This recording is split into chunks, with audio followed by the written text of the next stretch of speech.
We will see a small example for undecidable.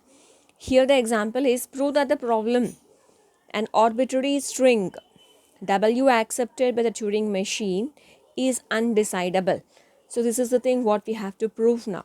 So here what we do is we will prove the theorem, we'll prove this example in the contradiction. Here they are asking us to prove that the Turing machine M which is accepting the string is undecidable. So what we will do is let us assume in the contradiction, let us assume it is decidable. The problem is decidable. So with this assumption, what we will do here is we will prove that every Turing acceptable language is also decidable. We are assuming in the contradiction. It is given that even the string which is accepted by the Turing machine is undecidable. But here what we are assuming here is a string which is accepted by the Turing machine is decidable, which we are assuming here, but here we have to prove it is undecidable, but here we are considering it is decidable.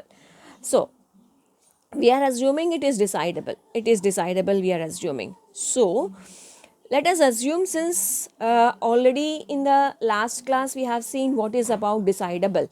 So decidable are recursive languages. That means there will be existing a Turing machine which will be accepting or rejecting and it will halt.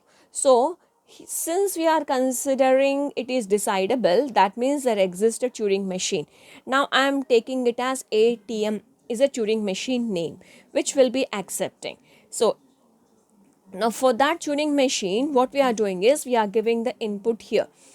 The two inputs we are giving, that is, one is a Turing machine and another one is a string we are giving. And since it is decidable, already we know the decidable property, either it will accept or reject and it will be halting. That is the property of a decidability. Already we know that, where M is a Turing machine and W is a string. If M accepts W, then it will halt, and if it rejects, then also it will halt. Two cases you will be having here. So either it will accept or it reject, but it will be halting and we will not be having the third case here. Now this is one thing we are assuming.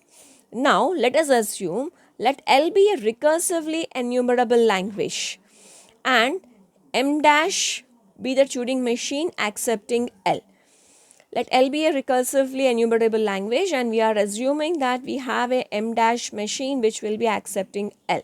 So this is a pair what we are giving now. S is a string here. Like we have taken one thing here, ATM is this a one Turing machine, and here we are assuming the another machine here. And the string you are giving is S. So as ATM is nothing but a normal Turing machine. So normal Turing machine, what it will do, it will halt for every input. So it is a decidable. So L is a decidable. But here every Turing machine acceptable language is a decidable. From this we are saying that since it is able to accept or reject any language, so we are saying that it is a decidable language. Decidable. But here we have a property. The property is a language which is Turing acceptable, it is undecidable. This is a theorem which is already proved. We are just using this theorem here. There is a language which is a Turing acceptable, but it is an undecidable.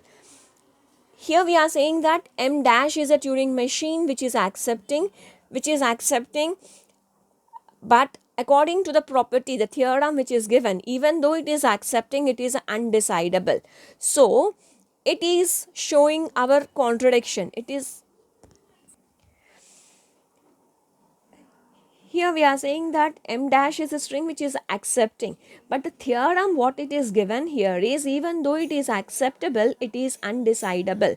So it is coming to the contradiction. The assumption what we have taken here is the problem is decidable, but according to the theorem it is proved it is a contradiction. This is the theorem which is already proved. This is a theorem. We are just using that. So it is our contradiction to our assumption. So our assumption is wrong. That means the M is undecidable. So this is an example for undecidability.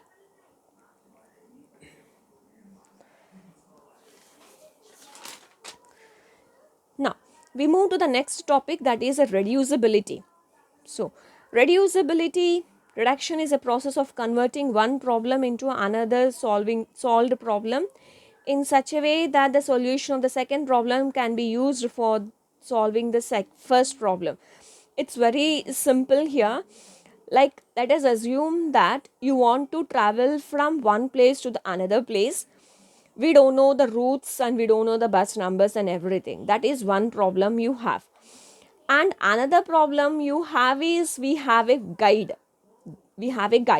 One problem, two problems we have. For the reduction problems, we require two. One problem is I want to travel from one place to the another place, and another one I have is a book guide. I have a guide here. For this problem I don't have the solution. So I want to travel from one place to the another place, but I don't know the routes, I don't know the bus numbers and everything. So this is one problem I have. And another one I have is I have a guide. In this guide I have the routes, I have the bus numbers and everything I have. It is solved. And this is not solved, and this is solved here. This is not solved.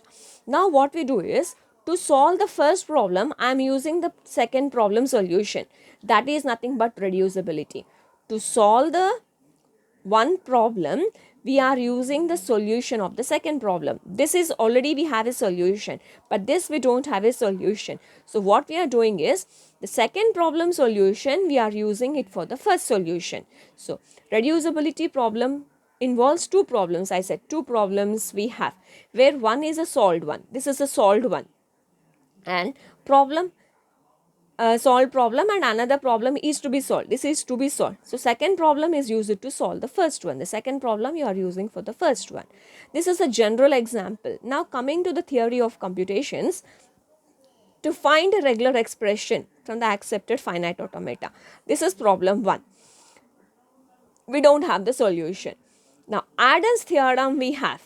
Adam's theorem is a second one. It is a solved one.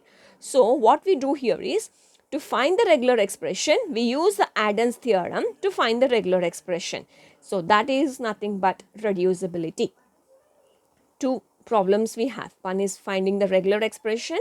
Another one is Adam's theorem. Adam's theorem, already we have a solution. So to get the regular expression solution, we are using the Adam's theorem. So this concept we call it as a reducibility.